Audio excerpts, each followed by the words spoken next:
tukiwa wadogo. Tukiwa wadogo ukifanya makosa sema umepasua glass. What you do, unashikanisha ile glass yako hivi. Ndugu yako akikuja kupick tu hivi, unasema ni ule ni. Yes, so I think so hivyo ndio tulifanyia. Hawakuwa na hiyo problem. Yani Kibaki na Uhuru hawakuwa na hii problem ya sahi ya physical space because Kibaki and Uhuru both could take more loans. Yeah. Credit card ilikuwa inakubali. Ilikuwa inakubali, yani hatukuwa tumefika kama uko na mshahara ya 100,000 na unalipa na just for context, Yes. Tunaona hapa debt repayment to GDP for every 100 shillings that Kibaki was collecting, around 15 is what he was paying. For 2013 when Uhuru alikuwa anaingia, for every 100 shillings, still 15. But by the time he's leaving, we're talking about something towards 100 shillings to 50 something. And now we're headed to 100 shillings and 70. Yes. It's only been 3 years. I don't think the addition ya debt, you're expensive, you're 70 bob. Nataka kuelewa, as you're saying, kuna vitu ziko due sasa zote at the same time. How is the nation surviving on 30 bob? Now, the president and the government had to be creative. Hata weka household yako, assume ulikuwa unaombanga Equity, ulipe National Bank. Ama unaomba Shylock, ulipe KCB. Alafu unapata imepatana ya hao wote. Huwezi omba huyu, ulipe huyu. Lazima zimu. So lazima uanze kuwa creative. Yeah. So that's why it pained me when the finance bill 2024 failed. Because if you listen to the president, that was his first finance bill of 2024. That was his first full finance bill. Ingine alitumia supplementary. Yeah. Okay, 2023 2024. Okay? So alikuwa anasema, na ukisikiza clip zake, alikuwa anasema as a country we need to start to live within our means. Because we were not living within our means. Tulikuwa tunaomba. Unajua pesa ya kuomba si yako. Unaweza omba uende uball, lakini si pesa yako. Ukiendelea kuomba vibaya utajipata hujalipa. So what he was saying, that finance bill was supposed to add an additional almost 387 billion in revenues, additional from what ilikuwa inacollectiwa previously. What that meant was we were going to reduce our borrowing by 387 billion. So the borrowing was going to reduce. And if you listen to the president then, this is what he was saying. He wanted by the time it's 2029, 2030, we are having a balanced budget. So if atungeomba 380 billion 2024, maybe this financial year, instead of 68, we'll have paid 58,000 for every 100,000. Next financial year, we go to 48. The other financial year, 38. The other financial year, 28. Mpaka tupate a balanced budget. I'll be coming back to you, Higgins. Derek, a wise man once said, now let's first of all put the politics aside, the politics of the protests and everything. But a wise man once said, there are 2 ways to kill a country. 100% taxation or 0% taxation. The nation felt like we are paying through the roof. We are paying through the roof. And Finance Bill 25 is just coming. Do you feel like we are adopting a more balanced approach that listens to the people? Honestly, listening to the people is one of the most important things kwa ule mtu mwenye unarun government. Lakini ukijaribu kuona, there are some realities. So umesikia venye tumeexplainiwa vile ambavyo tulikuwa tunalipa deni na 68, tunalipa deni na 68,000 out of 100,000 that you are earning. Meaning at that time, I think the president was right. It is only that watu hawakumuelewa at that time. Na saa hii ukijaribu kuona zile vitu ambazo finance bill ya 2025 imeleta, inaongelea rather than taxing people, we now want to at least close up the pilferages. Na kuensure kwamba ile pesa kidogo ambayo tunaweza collect, tuzicollect. Zile zenye zinaibiwanga hapo katikati, zicollectiwe. So I think Finance Bill 2025 is an improvement of what 2024 was. Okay. Yes. Okay. Higgins, the tax base has expanded by around 21% since the Kenya Kwanza administration came into power. Yes. How important is this to reducing the debt burden? the tax base will help the country in two ways. If everybody pays what is supposed to pay, we'll be able to sort out our debts, and we'll be able to lower now our taxes. Yeah. You know, we are in a country where the salaried carries the most burden. Ukweli. About 3 million of the people in white collar jobs, because them they have pay, direct tax. You know, pay is not a consumption tax. Unakatwa tu, at least VAT, the more you consume, the more unakatwa. Yani ukunywa bia mingi, serikali inapata pesa mingi. At least umebenefit. But for direct tax, hiyo hakuna benefit kubwa. So unapata a small majority inatubeba. So the government should try as much as possible to formalize the economy so that we can widen. Formalize the economy. Si walikuwa wameleta wale vijana wa kulikuwa na revenue sijui kuna revenue officer wa KRA, but our economy is largely informal. And that does not mean that the informal economy is broke. I go to my mechanic myself. On a good day, maybe I'll pay 7,000, 8,000. Hakuna chini ya for labor. Yes. Kuna spares. Those people, they earn a lot of money. True. But we don't have... Most garages are not formal. Yeah. So you come to an industry like we were discussing with my friend here, agriculture. It contributes almost to 20% of the GDP of the country, but less than 5-10% on taxes. Okay? Because other than those for export, the avocados for export, the tea, coffees, the rest don't Indizi ya kisia ipate mahali ya taxes. Kutaxiwa. Okay? Jaba ulipa tax? Yes. Jaba I think inalipa. I don't know. Ukijaribu kuona venye amesema, unaona huyo mechanic, ukienda kumpea 7,000 shillings, ndio utoe hiyo pesa ikuwe tax, ni either ameenda kununua mkati. Sasa atalipa tu kwa VAT. Yes. Kwa VAT. Lakini ule mwalimu ana earn 40,000 shillings, anakatwa kwa pay directly. Direct. Na ukijaribu bado kwa VAT atalipa. So kama bado. double taxation. So, Derek, yes. in a country of 55 million people, Yes. what do you think is the average? Tunafaa kuwa na how many tax pins? Kama watu wangapi hivyo wanalipa tax? Sitaki hata ni guess. Ukijaribu kuona, ukisikia treasury wanasema 3 million people are supporting the economy through taxes, ndio. But they are saying through direct taxes. Taxes, kila mtu analipa VAT yes. kama so. Lakini ukijaribu kuona vizuri, it should be 19 million people supporting 55 million people. Umeelewa? Yeah. Lakini only if KRA sasa ianze kutumia wale vijana wao, tuseme kama tuone venye tunaweza formalize economy, ndio tuweze kutax wale watu. Hata kama kuna mtu alikuwa ananiambia hata mtu wa pikipiki akiambiwa alipe 1 shillings a day. How many are they? If they pay 1 shillings a day, that is shillings per month. Umeelewa? So if we have close to 1 million people, border guys, na 30 shillings, itakuwa 30 million per month. Time is 12 months. Sitakuwa ina support some of the things that we are doing. Yeah. Yes. Because formalize the economy. yes. What are we talking about here? Formal economy, formal. Yani uko na pin, uko na business registration permit. Si ofisi na suit, formal. Just formal, yani uko na pin, uko na all the requisite documentation and you do all the obligation. Unaona sahi Equity Bank haiwezi enda anda hata sasa inapeana. It's formal.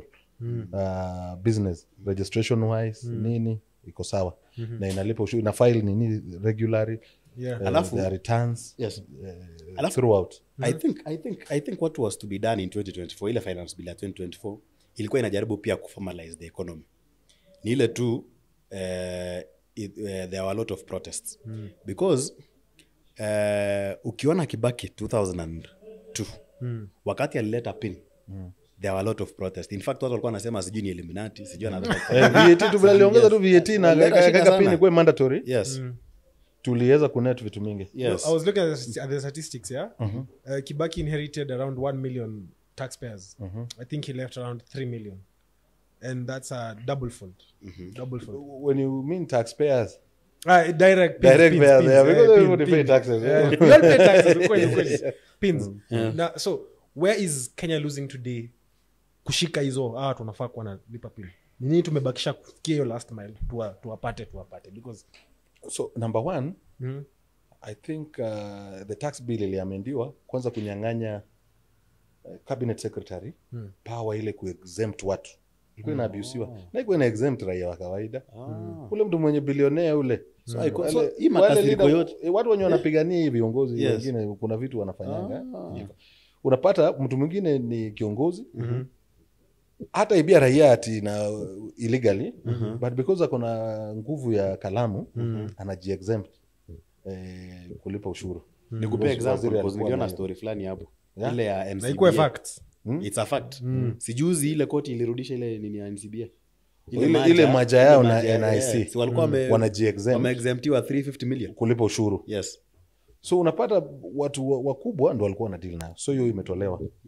Kwani kama ni waiver ni hii waiver vile inafanywa kila mtu. Between hii period na hii kila mtu anakuwa waiver. Number 2, technology. Yes. Angalia e-citizen. Before president apeane directive ya single pay bill, ilikuwa ina collect 1.4 billion a month. Hiyo ni July 2023. By November 2023 ilikuwa almost 5 billion. So sasa hii citizen ina collect over 100 billion annually compared to 26 billion yenye ilikuwa na collect previously. So kwa non-tax revenue inasaidia kuleta pamoja. So technology itasaidia. KRA ina enforce e-teams. Nimeona juzi ikisema pia petrol station itawekewa e-teams. So petrol station kwa e-teams ita talk to that. You see, ndo unajua wasipokuwa na kitu yenye KRA na monitor, wakiuza 100,000 liters ya mafuta, wasehemu wameuza 50,000, utarely na nini yao. Na mahesabu yao. Kenya wamesema. But hii sasa ni mandatory, KRA kama ina monitor. Okay. Yani inajua hii Shell imeuza this number of nini. So every this VAT. Every fuel transaction. Yeah. So tukiseal hizo loophole of which I think hii finance bill 2025. Nilikuwa nasikiza CS jana akisema the only new tax yenye wana target ita raise 25 to 30 billion of new taxes. So ni vitu kidogo zitaongezwa. So hii finance bill I think inataka ku streamline tax processes. Okay. So na pia before hata uende sana. Yeah.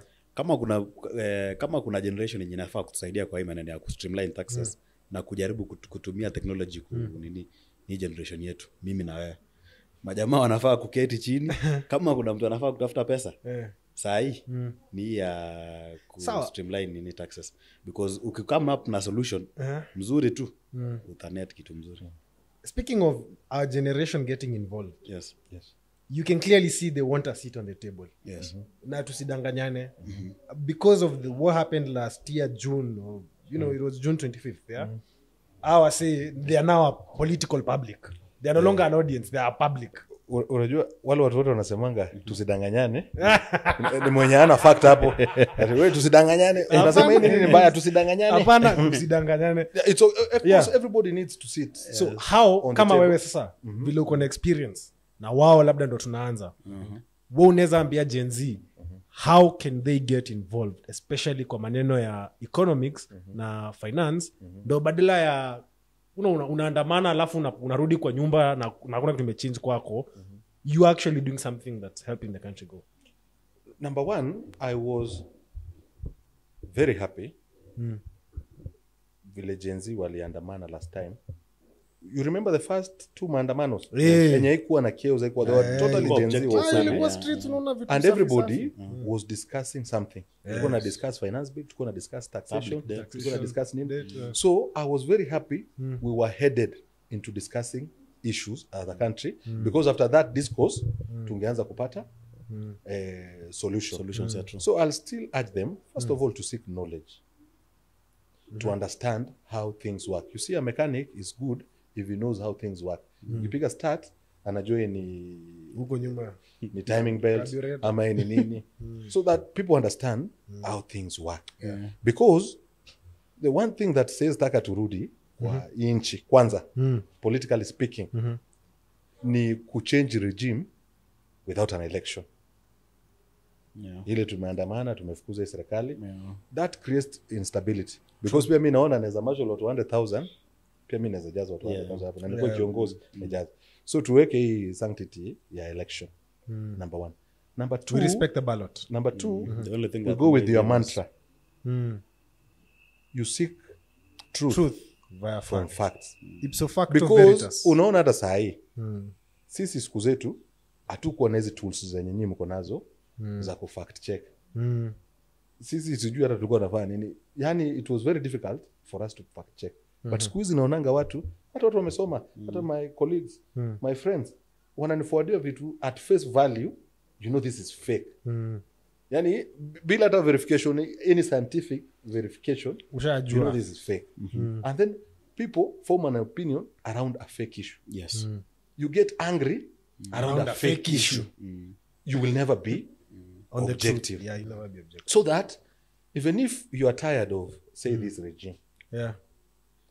changing them is not the solution. Whoever you want to put there, you should ask them, kuna hii deni yenye tunalipa 68 bob for every 100. How are you planning To tackle work with it? Because any regime will face the same fiscal The same fiscal issues. squeeze yenye iko sahi. So see ati ni new to this. So changing this regime will not solve the fact, problem. We've changed regime many times. We've not solved the problem. So we need, as a country, as young people, Yeah. because this is the most educated Yeah. lot. And Not enabled. because siku yetu hatukutaka. Siku yetu universities zilikuwa chache. Yes. So kulikuwa na cut off point. Hata kama umepita C+ ndio university grade, but kulikuwa na cut off point. Because students ni wengi na shule ni kidogo, tulikuwa naambiwa sasa mwenye ako na B, sijui B ya which, hata si B zote, B a certain point ndio una qualify. Accommodation based admission. Yeah, hiyo in fact now you bring a very good question. Hawa watu yote wanataka uongozi. Nimeona Kalonzo Musyoka alikuwa waziri wa education, waziri wa foreign affairs. Nimeona Matiang'i, I think alikuwa ministry kama 5. Alikuwa Matiang'i kwanza alifanya amegusa Gen Z. education, Education Jamaa 2016. bwana, mimi Wamalwa nilifanya KCSE amekuwa hizi 2017. nini zote, defense, devolution, bla bla bla. Karua amekuwa waziri wa serikali, amekuwa nini, Gachagua amekuwa deputy president. Hiyo time yenye amekuwa kwa hizo ministry, mimi nataka mtu yote mwenye ananiangalia aniambie any reform, There goes your camera. any reform yenye hao watu wamefanya kwa position yenye amekuwa.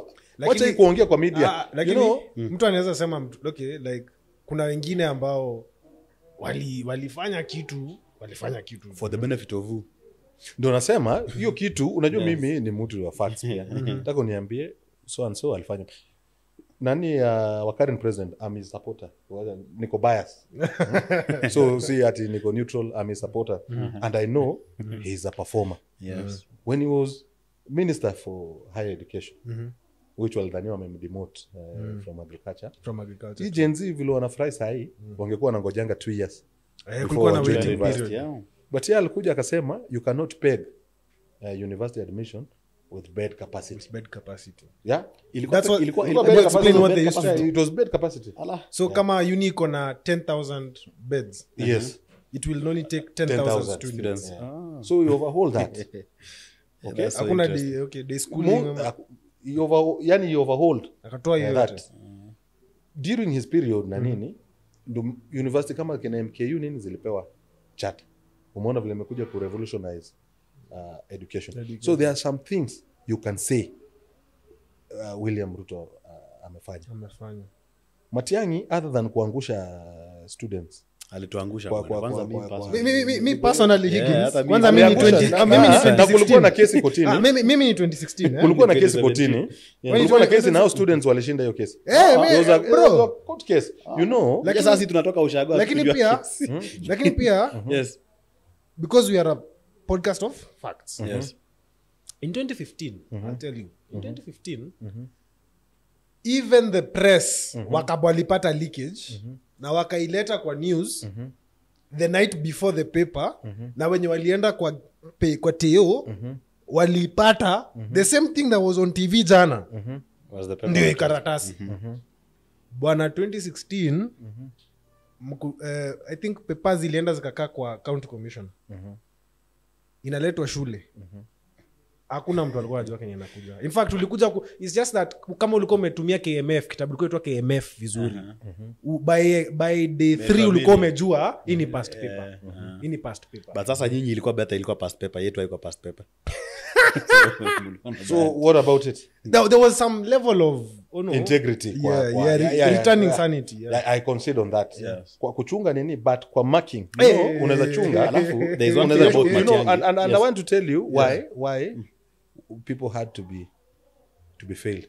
Na the effect yenye imekuwa, na the effect yenye imekuwa Kwa universities. kwa hizi universities Yes. zetu. Yes. You see, most of our public universities, Let me make you in. Watu ambao mlifanya na Matiang'i, listen to this. Yes. Higgins, why did the people have to fail? you know, these public universities, they used to rely mostly on parallel students Yeah, to true. finance the activities. So these people were failed so that wale wenye wamebaki na pass mark wanaenda normal, then the rest since namba kubwa wanalipiwa through private universities.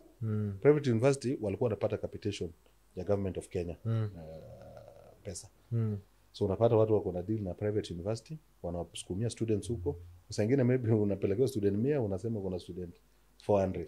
Capitation Inaenda juu. so ndo naambia wa Kenya watu wa scrutinize hizi vitu kwanza before watu waseme mtu ni Jumarking ilifanywa, Amefanya ilikuwa na hivi. makesi. Yeah, but people went to, you God. know, Hadi sometimes Okia you alienda know at some yourself. point. Hata wewe you know yourself. Bana, You know kama wewe ni A student ama B student, kuna grade kizungu. huwezi pata. Kuna kizungu walitoa. Lakini Kuna kama- grade huwezi kama- pata. kama hiyo ndio deal, hapo ndio the reason as to why hii funding model basi imeletwa. Kwa sababu ulikuwa unapata wanasema public university ilikuwa inachukuanga maybe 5000 students. The rest seme si walikuwa wamekap wamesema ni B. Ndio watu wanaingia university kitambo before Matiang'i. So unapata wale wenye wanapata B- na C+ wanaingia parallel courses. Wakiingia parallel courses wanakuja wana support ile university kwa Kiganji Cash, Umeelewa? because it was expensive. Lakini sasa It was now not subsidized. because umesema ni C+, cut off point ya Matiang'i ilikuwa C+. Ilikuwa So everyone was going to university. Na si public universities only. Watu ni wachache na amegawia mpaka private universities. Kumbe kulikuwa na deal hapa So ile staff hii nini ya private. imestarve public. Ile staff. Yes. Na unajua vile watu wako na nini ya masomo, ingetoshea tu kila mtu. TVET nini, kila mtu angetoshea because unlike kitambo, say we channel out close to 1 million. Hii Nini, kila a mwaka. year. Yes. A year. That's a very big number. And you have to think about it. Right. Higgins, one of the ways to not be poor is to effectively manage what you get. Serikali inalia tu hatuna pesa. Kwani pesa inaenda wapi? Derek Yes. na Denzel. I think nimewapea analogy ya mshahara. Yeah. So mtu huko nje akiangalia payslip yako anasema unalipwa 100,000. Must be a rich man. But it does not know the struggle. Yeah. So this financial year, 2024-2025, we are paying a whooping 1.9 trillion shilling Debt. to service debt redemption and interest. In fact, interest is 1.1 trillion. So we are only paying And then principal ya we 800 are debt redemption at 800 billion. Hiyo ndo pesa yenu. Yani hata serikali last year ili collect 2.4 yeah. Kulikuwa na shortfall. 2.4 trillion. Is it that the people who negotiate these deals are already 1.1 trillion in interest? That's why I'm saying if we could have listened to the president during ile finance bill ingine, At least we no pain no gain. Yani kwa hii sako ni ile ya Fuliza. Nimechukua Fuliza, M-Pesa ikiingia nachukua na inalipa nachukua ingine. Tutakuwa kwa hii sako unless we kubali ku sacrifice. Na last podcast nilikwambia we don't have a lot of discretionary spending to cut from. because There's all no- of them yenye there's tunatumia there's ni no lot of essential. discretionary. The 1.9 trillion to pay debt is not discretionary. You can't So you cut on have that. 1.9 hauguzi. The 400 billion ya kupea counties is not discretionary. It is in the constitution. That's 2.3 trillion. The salaries for teachers, doctors, policemen is not discretionary. So 900 billion. pali ya kukata ni ngumu. The only thing tunaweza kata ni tuseme wazazi free primary, free secondary Tungwai. to stop, nyi mchip in kidogo, serikali chip in kidogo. But Otherwise must go. hizo ndo big spender, you know. Mimi ukitaka kucut spending vizuri, usiangalie mtu anatumia milioni moja ama ni yes, ikiadd up ni mingi. We need to cut on wastage, we need to cut on corruption, but also we need to look at where kuna discretionary spending, which is not enough. So no pain no gain, lazima tutaumia kidogo ndo tujitoe kwa hii. Hata wewe ukiwa kwa deni itakubidi, kama ulikuwa unakunywanga Mattel urudi kwa Gilbis kidogo. Kama ulikuwa unakula nyama mara 4 kwa wiki unakula 2. We as a country we have to sacrifice. But what about fiscal discipline? Discipline ile ya we prioritize the right things that have returns. We reduce wastage, we reduce pilferage, efficiency, and discipline. Yani kuna ingine. So you say projects that have return? No, like for example, let me give this example. Na tumesema tuna collect 100 bob, tunalipa 70 yenye ni lazima. Ndio. Hii 30 tunaweza budget even the best way. Tuseme hii ni ya kuandika walimu, ni ya kulipa mshahara Lakini once it goes out ukifinya send kunakuwa na system losses. System losses, corruption. No, kunayo ndo nasema. Tuseme tuna collect. Tuseme revenue yetu. Ni tuseme hata 3.5 trillion. To 1.9 trillion. Okay? Kwa deni. Tumebaki na 3.5 minus 1.9. 1.6. 1.6. Toyo 400,000 ya counties. Billion. Ya counties imebaki 1.2 billion. Toa almost 300 billion ya walimu. 0.9. To almost 100 billion. Tuseme 150 jeshi, polisi, nini. Around 0.7 hapo sasa. So kuna some pesa ya toa madaktari manini. So kuna pesa ya recurrent expenditure yenye hizi ibiwa. Ni mshahara ya huyu. Azwa hizi kibiwa, utaona watu wanaenda kwa street civil servant wajalipwa na hajalipwa. Okay? So mahali kuna mchezo mingi ni hizi za development, na hizi sasa hizi za chai, sijui maua nini. Hizo we can scrap. Okay? Chai kwa ofisi, maua nini. But hizi zingine kwa development, unless upate zero development. Unajua naonanga media zina quote, tuseme hii barabara ya Ngong Road imeallocatiwa 5 billion. And then kuna shida kidogo tutame-raise issue na 5 billion. So media house itaandika 5 billion stolen from Ngong Road. Scandal. But wajakuja kuassess hii barabara imeundwa up to what level. Ndio ujue ni which yani ni sasa mumelose up to what level. So tusipoanza kwa hivyo objective, mtu ataenda apelekwe kotini. Umechajua na corruption. Na ndio unaona hizo kesi mingi zina collapse na corruption. Unaenda unaambiwa Denzel umeiba 5 billion. Yes, hata wakifanya hesabu aje uwezi point penye umeiba. So unapata kesi mingi zina dismissiwa for lack of evidence, because watu wataikuwa objective, watakuwa sensational, ku raise to emotions. Sawa Higgins. Yes, kuna hiyo 400 billion tumetuma counties. Kuna watu wanashikwa na mamilioni kwa nyingi. ndio. That is what I'm talking about. Yes. Au wanafaa kufungwa, you know. Yes. Mimi nashangaa sana na some agencies za serikali. Unajua katiba yetu iko na so many good institutions. Independent Okay? institution. Easy executive ikishatoa estimate zake both ya county governments na national government, kuna parameters zinaenda. Yeah. Immediately imepitishwa before executive i withdraw pesa. Before counties withdraw pesa, control of budget, that's your office yake ileko hapo. Nasikia inaitwa nani? Control of budget. Must be satisfied Aridhike. that withdrawal hiyo yenye naenda requestiwa iko within the law. Na ina serve this purpose. Then ashtuka naona control of budget ndo anakuja kwa TV ana scream anasema sijui. In fact anafanya kazi ya auditor general because penye kazi ya control of budget inaishia Ndio penye ya auditor general inaanzia. inaanzia. Sasa kuja kuangalia kama expenditure Ilikuwa was sawa. correct. Huyu kwanza anafaa kuwa satisfied. So ndo naambiwa Kenya wakikasirika pia wanafaa ulizo huyu control of budget. Hao watu ukiidhinisha hizo withdrawal, which paper wako ulipewa, where ulikuwa wapi? So pia yeye kama hii ni shida, tutafute control of budget mwenye atakuwa anaambia see this withdrawal is illegal, mbaya. we cannot approve. Yes. This nini cannot be approved. Then Auditor General, you know, in audit, haimaanishi ukiwa mentioned kwa audit umeiba until audit apeane sasa opinion. Ukipewa unqualified uko clean, unaweza pewa adversely mentioned, adverse opinion ama Adversely mentioned. adverse opinion ama qualified opinion. Hizo yani kuna some parameter ama some document au kuprovide. Yeah. So unapata kuna siku gazeti imeandika ati nani amesema ati 1.something trillion ili withdraw in cash. Trillion How in cash. does a In trillion cash. look in cash? In cash. Hata sijui kama bank ziko na hizo pesa in cash Yes. ama in nini. Yes, inalipa interest yetu. Yeah, but what that report ukisoma further Yeah. was saying is, Kama hiyo ndio for tulikuwa example, tumeongelea. payroll.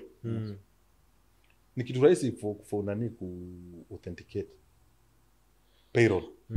So unapata Yeah. maybe payroll because ya vitu kidogo nini ulilipa tu kwanza ukaenda ku regularize baadaye. Yeah. Baadaye. But you can come back and provide document useme Nililipa hivyo. TSC iko na hii payroll. Yeah. Hata kama imedoktiwa ama nini utapata 90% nini iko clean. Yani you can, so when you say theft kuja isolate Yeah. because it's your work. Usianze kusema tu 1 trillion imeibiwa. Because sasa hiyo ikienda kotini hakuna mtu ataifungwa. Hakuna mtu akona white trillion. Na I think kwenye tume drop ball kama so Kenyans. hapo ndo na drop ball. Yes. Because unakuwa sensational Yes. tu. So Na- angeenda kwa specific aseme hapa ndio hii inakuwa rahisi kuprosecute. Hata hizi kesi za corruption Yes. zitabaki tu hivyo Bet. because Yes. ya headline. Mi na wewe si ni majenzi. Yes. Okay. Yes, kuna hiyo part ya lazima tutafute facts.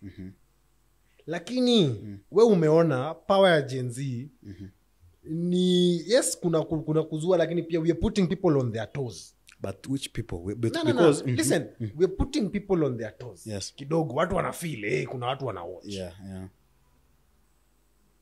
If we do not lose that power, how can we channel it in the right way? Unajua the problem with our generation is that we apportion blame not to the right people. Unaona, because maybe most of us maybe awasomi ama awatili manani the correct way of doing things, because ukijaribu kuona all generations ziko na their own way of doing things. But ours ni kama si tumedefine that we want to be the generation of bringing accountability to our country. Kuna zile akina Accountability. yes. It's Kuna a ile good akina thing. Jomo It's a Kenyatta. very good Yes. Yeah. Kuna ile akina Jomo Kenyatta ilileta independence. Sabisa. Ya akina James Orengo ikatuletea multiparty. Second, yeah. Hii ingine ikatuletea second liberation.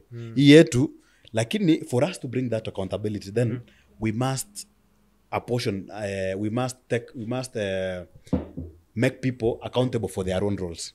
Kama sahi our constitution imeleta vizuri ya kwamba IG of police ako independent. Mbona tuongelee president in that sense? Auditor General ako independent. Why shouldn't we ask him that wakati watu walikuwa wanaiba hizi pesa, where were you? Have you do we have audit reports? Haya, ukiongelea venye Higgins amesema story ya control of budget. Pesa inaibiwa na wewe ndio una approve. Wakati ulikuwa una approve, what really happened? Yes, are you not part of this scheme? Umeona? So these are some of the things at least zenye as a generation we must not apportion blame to everyone ama blanket blame everyone, rather than make sure that those people who have been given that opportunity to do what should be done wamefanya hiyo kazi. One of the ways our generation is bringing accountability to the system Yes. is that we are breaking down information to this. Nimeona finance bill ishafanywa AI. But ni fake news. But zingine ni fake. Yeah, mimi nasema Kama maneno nilikuwa mabaya. naona mwingine Unasema, you know, Nilikuwa na mwingine anasema sijui pay Unaona kama, ati do this, VAT imechukuliwa from 16% to 18%. It's a good thing, by the way. This is misinformation. I am for accountability. Yes. 100%. But when you make that decision to build that thing with the AI, please get something factual so that you don't incite people. But like, something like the draft finance bill si tumepewa na nyinyi. Nilisikiza Treasury CS jana. Anasema before hata publish yao kulikuwa na draft finance bill. In fact yenye Hata imesongesha kulikuwa na 16 draft VAT to 18%. finance bill ya watu wenye wameshajiundia. Yes. So now what you can do just to confirm, you just go to Treasury website. Uangalie if this is the same na hiyo. Yeah. And simple fact checking mechanism. One thing I know we are prone to what I can ask your generation to do ni mtuambie, na niliona president aliform commission na wale watu walikuwa wanapinga akaekwa hapo na wanakataa hiyo commission. Mtuambie hii ni mnasema si tunaongelea size juu how many 10 trillion nini, break it down. We want accountability. Break it down. What was used where?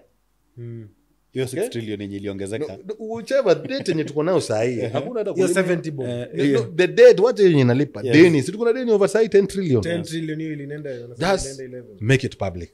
This is the debt. We owe this to who? We owe this to who? This amount we pay.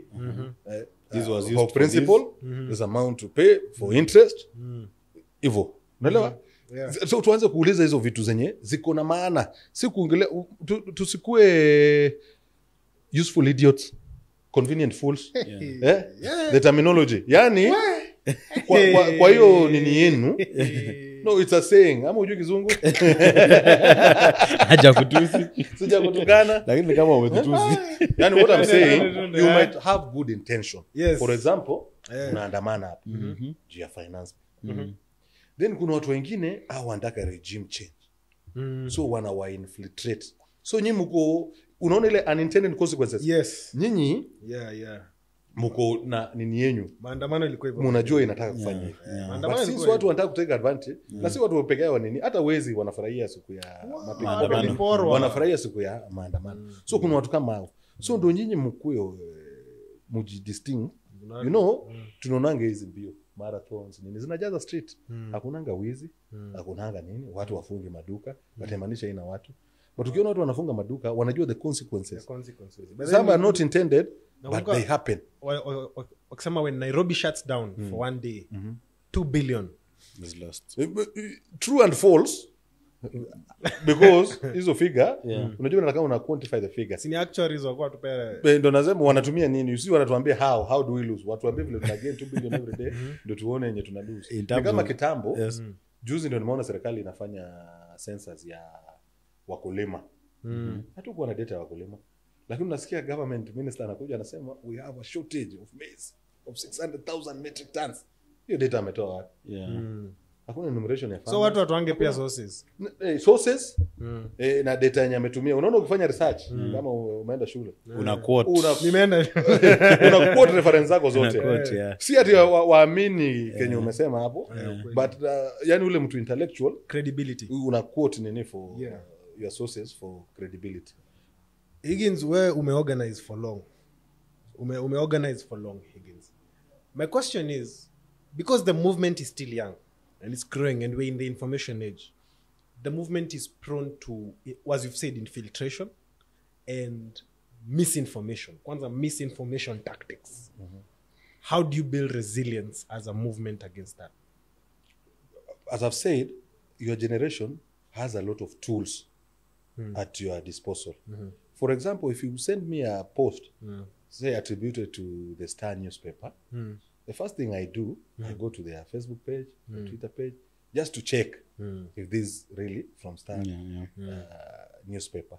Simple. So you people, because you have creatives, right now you have AI, very powerful. Very powerful. Somebody can say just a platform, just to upload photo, say is it real or not. Then you do your magic. You try to help people fact-checking. That's true. Because right now, we're in a serious problem. And especially now, watch AI deepfakes zitakuja hapa. And we've seen. And even your generation have become victims. Tumeona maselebu wenyu wanakropiwa wanawekwa kwa porn video. And they're not them. If you cross-check, you reverse checking, unaona hii ni kitu from a different website, mtu amewekewa. So, siku moja itawafikia pia nyinyi. Si ati nyinyi pia mtakuwa victim. Siku moja itawafikia. Na imeanza. Hii nini pia hii watu wamepanga, wamengangana, wamepanga events. Mnakuja, mnaruka ndani. Occupy. Hiyo it's not the right thing to do.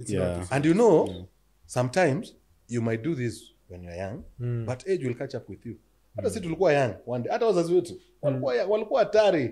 Kwanza in fact kwa wazazi wetu ukiangalia picha zao, they used to wear mini skirt, it was normal. Ilikuwa nini, wazee walikuwa na maafro nini, walikuwa hatari.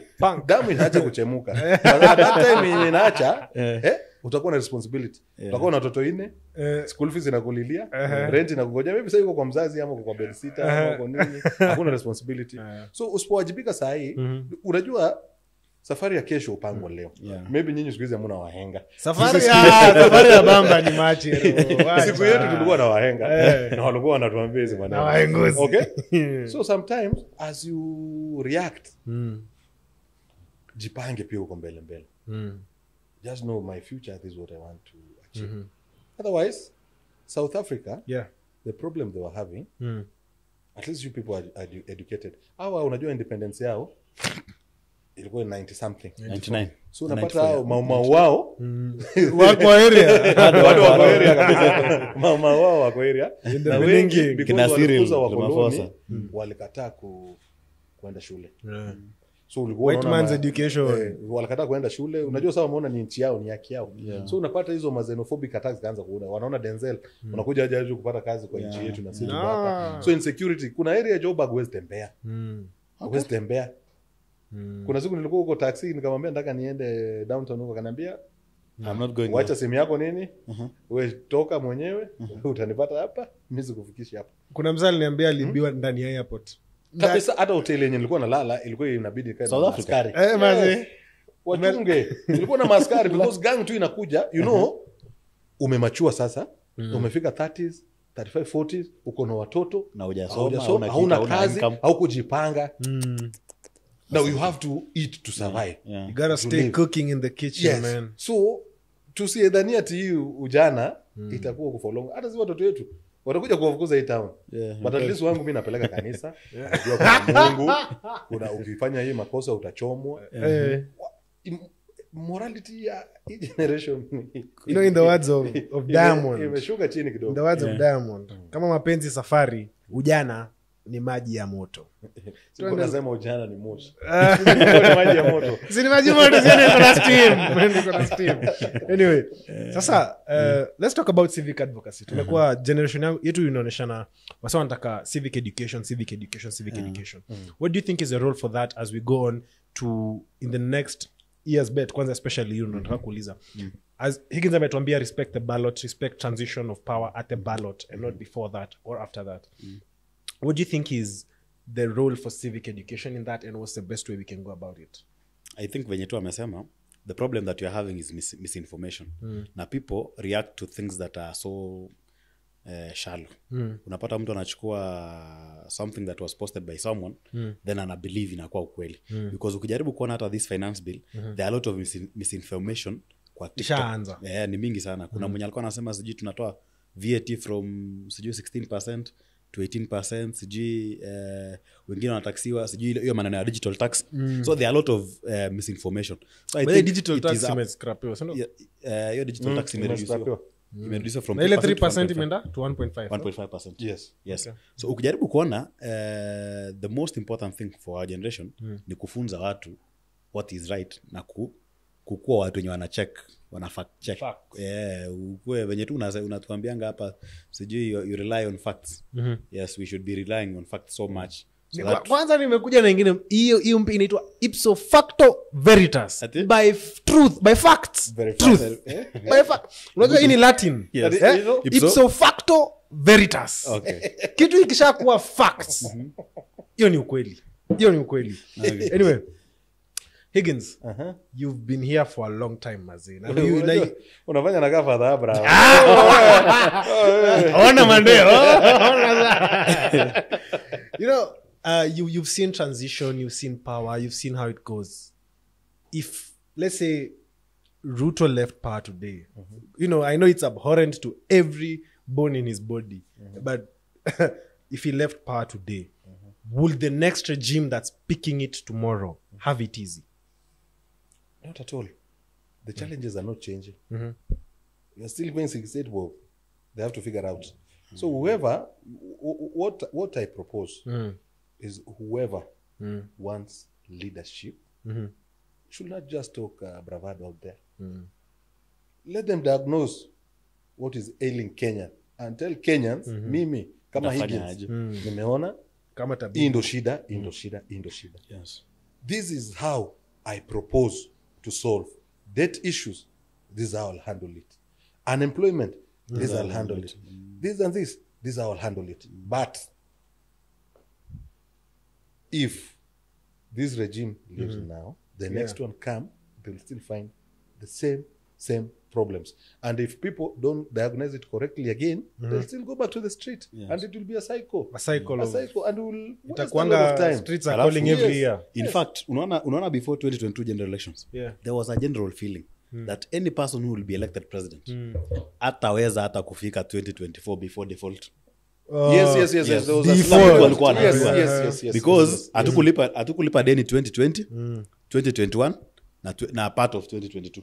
Si hapo ndio hatukuwa na ile maneno ya hatukuwa tunakatuanga ile si ulikuwa unatumanga pesa free. Ilikuwa tao hakuna transaction cost.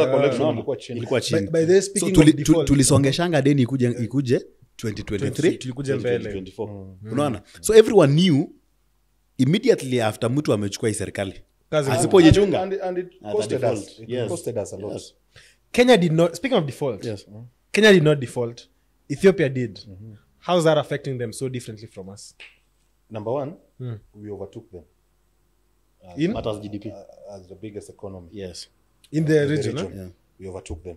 What happened to Ethiopia, and it's unfortunate that it has happened to Zambia and Ghana. Ethiopia defaulted. Do you know how much? It was they had borrowed 1 billion euro bond, and they defaulted on the interest. I think 200 million USD. They defaulted, and they defaulted partly because they didn't have much forex. So if at that time Ethiopia had a 2 weeks cover import cover of forex. 2 weeks. 2 weeks. Which is very bad. What is the import cover Kenya say? Right now we are at 6 months. Lakini tulipanga tunakuanga average 4. Yes. Right now we are at 6 months. So unataka kusema miezi 6 hata kama covid irudi miezi 6 tutaimport. Unajua yani saa ingine maneno ya emergency unajaribu kujicover as much as possible ukijaribu kutafuta solution. So for Ethiopia their currency is it bir ilishuka sana. They had to devalue. Inflation went up to 30%. Devaluing currency ni nini? Unaona? You know, yes. You see, Ethiopia is a net importer. Wanaingiza mingi kuliko wanatoa. So they need more forex. So minus forex, which zingine zinakuja through debt, remittances, blah blah blah, currency yako inakuwa weak. So ikikuwa weak, inflation inaenda juu. So kwa importers inakuwa very expensive. Price ya kila kitu ina shoot. So hiyo default yao supply chain inakuwa imewafinya kidogo. Alafu unajua currency pia ikienda chini, interest rates za deni zao zinaenda juu, because as at last year wakati nini ilikuwa imefika 164 Kenya to the dollar, nini yetu ilikuwa imefika 11 trillion. Yes. Lakini sasa hii imerudi mpaka 10.36 kwa sababu ya stabilization of the shilling against the reserve currency. Because ili happen siku tu moja. Higgins, what happened? Nini yo? Kuna siku tulienda kulala the previous night, dola ikiwa 160 kitu. Tukaamka the next day by lunch time ilikuwa 130 kitu. Ama no, ilikuwa imeshuka 140, ilikuwa imeshuka kidogo. Ilishuka lakini span ya week ilikuwa imeshuka ilikuwa span kama ya 4 days. Haikuwa ati imerudi tu hivi. Haikuwa hivi. So this is what happened. First of all, the reason why the shilling went to the highs of 160 is what Bet has said. Everybody was anticipating a default, the government of Kenya, to default on our loan obligation. Then because some of our loans were commercial, the Euro bonds, iko na different bond holders. Wakaanza kuziachilia. So nini inaanza kuenda juu? Interest, the activity unajua unaanza kuona ni risky. Ni risky. So panic ikakuja. So economic pia ikakuwa na panic. So ukaanza kuwa na kitu kama capital flight. Then this government ikajikakamua. Ikataka kuredeem some bond. I think ilikuwa imefanya some negotiation na local banks kuambia, because other than government pesa pia local banks ziko na foreign currency, Kuna do. forex kidogo zinachukuanga zetu zenyu, They have regional presence pia. ziko na forex kidogo, so walikuwa wamewapaswed they buy back hizo bond zikuwe within. Then Moody hizo credit rating ikaona kama hiyo pia ni panic, ikatu downgrade tena. Okay, so unapata serikali sasa kupata pesa inaanza kuwa ngumu because credit rating yetu imeenda chini. Serikali ikiomba because ya risk, unamwambia mimi kama unipay 20% Ni ngumu. sikupay pesa. That's why ma yield zetu za bond zilifika huko 18-20%. So borrowing pia kwa government kwa expensive. Okay, but president alikuwa ame-envision hizi vitu. Unaona hii labor migration.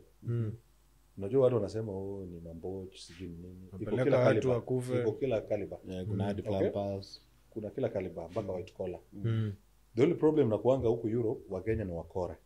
Unajua Europe si kama hizo nchi zingine. Hizo nchi zingine unanyang'anywa maybe passport ama passport inawekwa mahali pengine. Huko kwingine kuna freedom. So kama ulikuwa mpeleko kazi fulani, unaona opportunity unatoroka. Unaenda kufanya vitu vingine. But watu wenye walienda diaspora. So kwa diaspora remittances imetusaidia sana ku stabilize the shilling. Ukiona imekuwa on the rise. Nasikia imekuwa one of the best, yani walikuwa wanasemanga foreign exchange ana. Si one number one. T na tourism. Lakini Sasa remittances iko hapo now. Yeah, Iko hapo now. So do you know why hii imework kuliko hata wasu unazouliza ati asu umekuwa na Wakenya wengine huko nje. Most Kenyans especially when wako hizi US, UK, hizi the West. Wako huko second third generation. Yani mzazi wako alienda ukazaliwa huko. So yes wewe unaitonga tu Mkenya but hauna connection huko. Uko na hii tu. Hakuna mtu wa kutumia kakitu. Hakuna mtu wa kutumia kakitu. Hakuna kazi mwenye anakuomba nini. But hao wenye wameenda sasa hii wako na immediate family. Yeah. So they are able to Send money back home. send money Vile back. tu like the So Burundis do. ina improve our balance of Trade, yeah? of payment. Yeah. Ina improve our balance of payment. Bet, Yes. last words. Mimi kama Gen Z mimi ni mwana biashara venye Higgins ametuelezea hii maneno ya KRA. At least people should think of kuona venye wanaweza tafuta hiyo tech solution ya ku mainstream hiyo revenue. Yeah. Hiyo tu. Hiyo ndo yako, yeah? Yeah, mimi sina maneno. Ladies and gentlemen, it's another episode 2. Tumefika mwisho. You know, the funny thing is they say money is a hard topic, but wealth is a sweet one to discuss. Tupac once told Kanye West, before you go to war, get your money right. And the president did tell us as a nation, for the next leap forward of development, we need to stabilize the patient. The patient is stable now. It's time to discuss the great leap forward. But this time, we won't do it like last time. We learn. And that's the purpose of learning. You grow. This is the Mufasa podcast, where facts drive the truth through reason. But once we have the truth, we roar with reason unashamedly. Till next time, follow our TikTok socials and all our socials, The Mufasa Show. And remember to keep it ipso facto